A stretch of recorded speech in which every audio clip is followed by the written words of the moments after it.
અંગ્રેજ અધિકારીને બાપા સીતારામે આપ્યો પરચો. દરિયાનું ખારું પાણી કેવી રીતે બન્યું મીઠું. એક અંગ્રેજ અધિકારીએ બાપા સીતારામની મજાક ઉડાવી અને કહ્યું, જો તમે ખરેખર સંત છો તો દરિયાનું ખારું પાણી મીઠું કરી બતાવો. બાપા સીતારામે માત્ર એટલું જ કહ્યું, પાણી નહીં સાહેબ, પહેલાં તમારું મન મીઠું કરો. પણ ત્યાર પછી જે બન્યું તે જોઈને અંગ્રેજ અધિકારી પણ બાપાના ચરણોમાં નમી ગયો. જૂના સમયની વાત છે. બગદાણા વિસ્તારમાં બાપા સીતારામની ખ્યાતિ દૂર દૂર સુધી ફેલાઈ રહી હતી.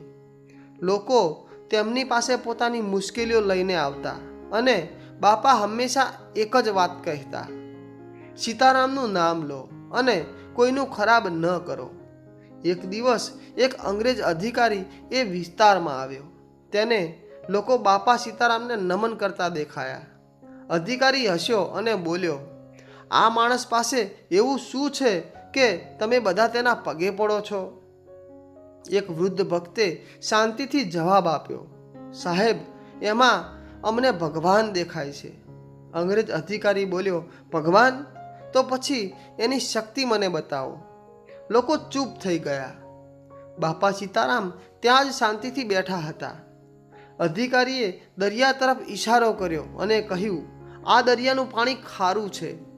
જો તમારા બાપામાં ખરેખર શક્તિ હોય તો આ પાણી મીઠું કરી બતાવે.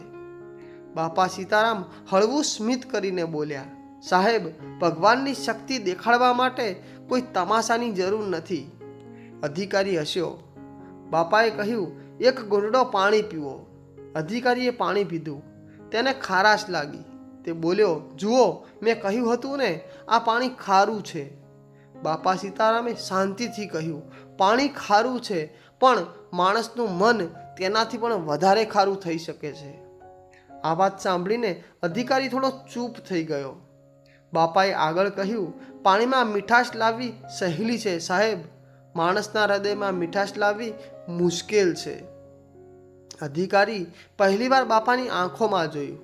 તેને ત્યાં કોઈ દેખાડો નહોતો દેખાતો, માત્ર શાંતિ હતી. અધિકારીએ ધીમેથી પૂછ્યું, તો હું શું કરું?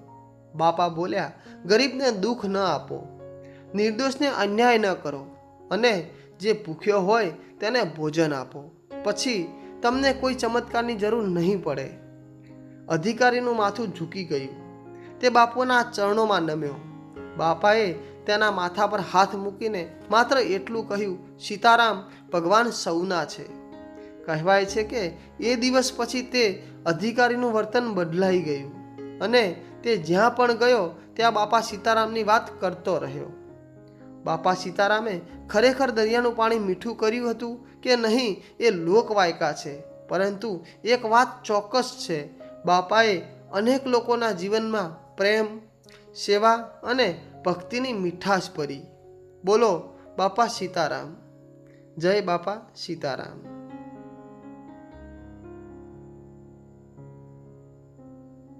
બાપા સીતારામ પ્રત્યેની શ્રદ્ધા, સેવા અને માનવતાનો વિડીયો ગમે તો આ વિડીયોને લાઈક, શેર અને સબસ્ક્રાઈબ કરવાનું ભૂલશો નહીં. બોલો બાપા સીતારામ.